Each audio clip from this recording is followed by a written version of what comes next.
Hey guys नमस्कार। मैं आपका दोस्त अमित। स्वागत है हमारे इस YouTube चैनल पर एक बार फिर से। आपके प्यार और आपके रिस्पेक्ट के लिए मेरे स्टूडेंट्स तहे दिल से शुक्रिया।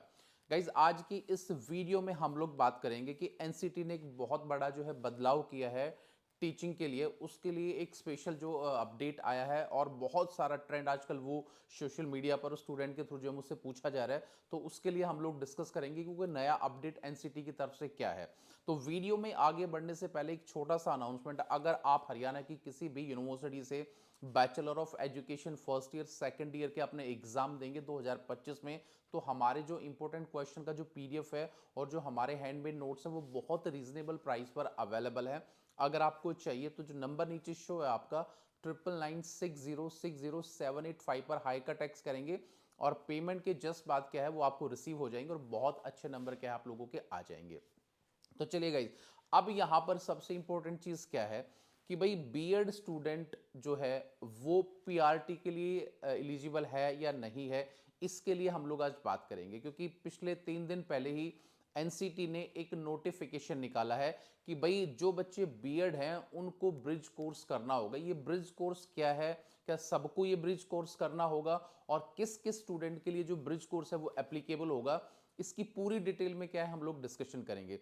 सबसे पहले मैं आपको बताना चाहूंगा गाइज, अगर आप लोग थोड़ा सा भी एजुकेशन के टच में हैं तो पिछले साल सुप्रीम कोर्ट ने अपना फाइनल ऑर्डर या जजमेंट लिखा था कि यहां पर ये एक केस सुप्रीम कोर्ट के पास पहुंचा था कि जो बच्चे बीएड करते हैं वो भी पीआरटी के लिए फॉर्म भर सकते हैं और उन काफी बच्चे पीआरटी टीचर बने भी हैं। क्योंकि पीआरटी सिर्फ डीएलएड या जेबीटी जो बच्चा करता है उसके लिए क्या है वो टीचिंग की वैकेंसी होती है, बट काफी टाइम से जो है बीएड वाले स्टूडेंट जो है वो भी उसके लिए एलिजिबल थे और वो बच्चे भी क्या है टीचर बन जाते थे। अब यहाँ पर जो जेबीटी वाले डीएलएड वाले जो स्टूडेंट थे उनको प्रॉब्लम हुआ, तो जो उनका एसोसिएशन है वो सुप्रीम कोर्ट में पहुंचा कि भाई हम लोग जो डीएलएड और जेबीटी वाले जो स्टूडेंट हैं उनको हमारी वैकेंसी के अंदर बीएड स्टूडेंट को क्या है एंटरटेन नहीं करना चाहिए। उनके लिए जो टीजीटी की जो वैकेंसी है या जिन बच्चों ने मास्टर्स किया है वो पीजीटी के लिए एलिजिबल है, वो आप जा सकते हैं। क्योंकि जेबीटी और डीएलएड वाले स्टूडेंट टीजीटी और पीजीटी के लिए तो डेफिनेटली नहीं जा सकते, पर बीएड वाले स्टूडेंट को क्यों अलाउ किया जा रहा है कि वो पीआरटी टीचर बने। तो इसी चीज को लेते हुए सुप्रीम कोर्ट ने बोला था कि आगे से जो पीआरटी जो टीचर लगेगा वो सिर्फ डीएलएड या जेबीटी वाला जिसके पास डिप्लोमा है वही स्टूडेंट क्या है गवर्नमेंट या प्राइवेट जॉब में जा सकेगा, बीएड वाला बच्चा नहीं जाएगा। तो अब यूनिवर्सिटी ने क्या निकाला है कि भाई अब जो बच्चा, देखिए एनसीटी ने एक नया नोटिफिकेशन निकाला है कि जो स्टूडेंट अगर पीआरटी टीचर बनना चाहता है गवर्नमेंट के अंदर, सपोज करो कि आपने मास्टर्स किया है, आपने पीजीटी टीजीटी दोनों टीचर आप लग सकते हो, बीएड भी आपने किया है, बट आप चाहते हो कि मैं जो है टीजीटी और पीजीटी टीचर ना बन के पीआरटी टीचर बनूं, तो आप लोगों को एक जो ब्रिज कोर्स है वो 6 महीने का करना होगा। उस ब्रिज कोर्स के करने के बाद जो बीएड स्टूडेंट है वो पीआरटी के लिए भी क्या है एलिजिबल हो जाएंगे और वो पीआरटी टीचर भी बन सकते हैं। अब यहां पर मेरा पॉइंट ऑफ व्यू अगर गाइस पूछो तो ये बात बिल्कुल गलत है एनसीटी की। देखिए पहले ही पीआरटी के अंदर बहुत ज्यादा कंपटीशन रहता है, बीएड टीजीटी बहुत वैकेंसी निकलती है, अगर मास्टर्स की डिग्री भी बच्चा कर ले तो वो पीजीटी भी बन सकता है। पर यहां पर पीआरटी यानी कि डीएलएड और जेबीटी वाले स्टूडेंट के लिए बहुत कम वैकेंसी निकलती है और उसमें भी कंपटीशन ज्यादा हो जाता है। इसी सब के मद्देनजर रखते हुए सुप्रीम कोर्ट ने अपना जजमेंट लिया था। बट अब दोबारा से एनसीटी ने इसके लिए यू टर्न ले लिया कि भाई अगर आप 6 महीने का ब्रिज कोर्स कर लेते हो तो डेफिनेटली आप पीआरटी टीचर भी बन सकते हो, जो अपने आप में एक बहुत बड़ी चीज है। बीएड स्टूडेंट जो पीआरटी बनना चाहते हैं उनके लिए तो बहुत बड़ी खुशखबरी है, पर जिन बच्चों को काफी टाइम से वैकेंसी में भी पार्टिसिपेट नहीं किया, जो अभी टीचिंग नहीं लग पाई, उन बच्चों के लिए क्या है थोड़ी सी दिक्कत हो सकती है। अब मैं इसका फ्यूचर आपको बताना चाहूंगा कि भाई एनसीटी ने इस ट्विस्ट को क्यों बच्चों के सामने जो है परोसा है और इसका मेन रीजन क्या है। देखिए गाइस, अभी जैसे आपको पता है कि 2020 के अंदर न्यू एजुकेशन जो पॉलिसी है वो क्या है काफी स्टेट के अंदर लागू हो गई है। अब न्यू एजुकेशन पॉलिसी के अंदर जो टीचर बनने का जो प्रारूप है वो 3 सेगमेंट में जो है गवर्नमेंट उसको एनसीटी बता रही है।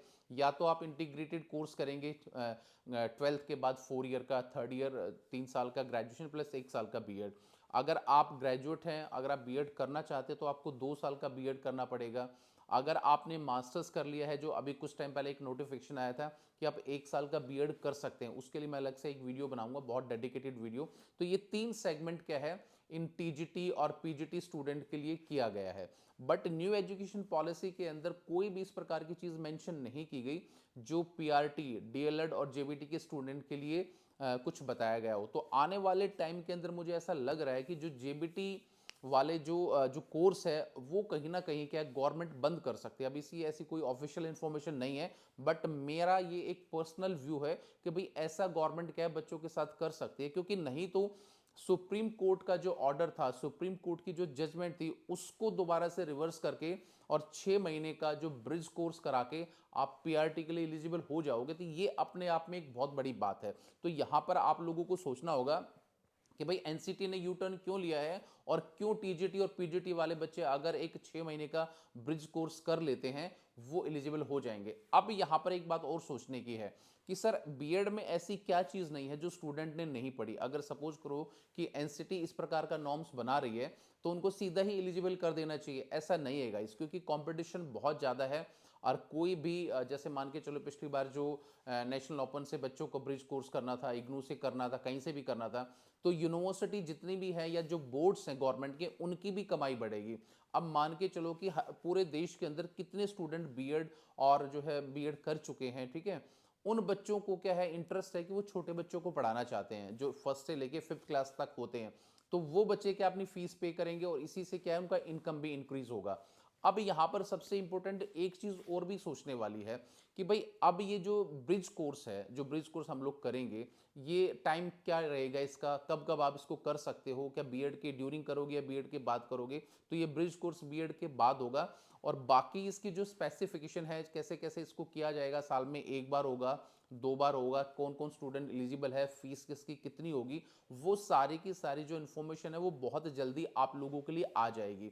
तो इसीलिए ये एक बहुत इंपॉर्टेंट नोटिफिकेशन मुझे आप लोगों को बताना था और आप लोगों को समझाना था कि व्हाट इज द डिफरेंस, कि आपका ब्रिज कोर्स क्या है। और ब्रिज कोर्स के अंदर देखिए क्या है, अगर आपको देखा जाए ब्रिज कोर्स के अंदर अगर आपको ब्रिज कोर्स कराया जाएगा ना, तो बीएड के अंदर जो बहुत सारी चीज़ें हैं जैसे बच्चों को पढ़ाई जाती हैं, तो उसके ही प्रारूप जो आपने बीएड में पढ़ा है तो उससे मिलता जुलता ही कुछ कंटेंट जो है वो ब्रिज कोर्स में आपको पढ़ना होगा, जिसके बेस पर एग्जाम देके वो एग्जाम भी आपको क्वालिफाई करना होगा, उसके बाद क्या है आपकी जॉब लग पाएगी। तो ये एनसीटी ने क्यों लिया है मैंने अपना पर्सनल व्यू तो बता दिया है। अगर आगे एनसीटी की कोई अच्छी मंशा है या कुछ अच्छा बच्चों के लिए करना चाहते हैं तो डेफिनेटली इसका एक वैलिड रीजन भी क्या है निकल के सामने आएगा, उसके लिए हम लोगों को वेट करना होगा। तो गाइज आज की इस वीडियो में एक बहुत इंपॉर्टेंट टॉपिक पर मैंने डिस्कशन किया है। अगर फिर भी किसी बच्चे को कोई डाउट या प्रॉब्लम रहता है कि ब्रिज कोर्स क्या है, क्यों एनसीटी ने इसको लागू किया, कौन कौन कर सकता है, मैंने सारा डिस्कस जो है वीडियो में कर दिया है। फिर भी अगर आप लोगों का कोई भी डाउट है, कोई भी प्रॉब्लम है, तो आप जो है कमेंट करके पूछ सकते हैं, मैं और मेरी टीम पूरी आपकी हेल्प करेगी। वीडियो आपको कैसा लगा इसके लिए लाइक शेयर एंड कमेंट, और मिलेंगे किसी नेक्स्ट वीडियो में गाइस। तो till then bye and take care guys, मुस्कुराते रहना। Thank you so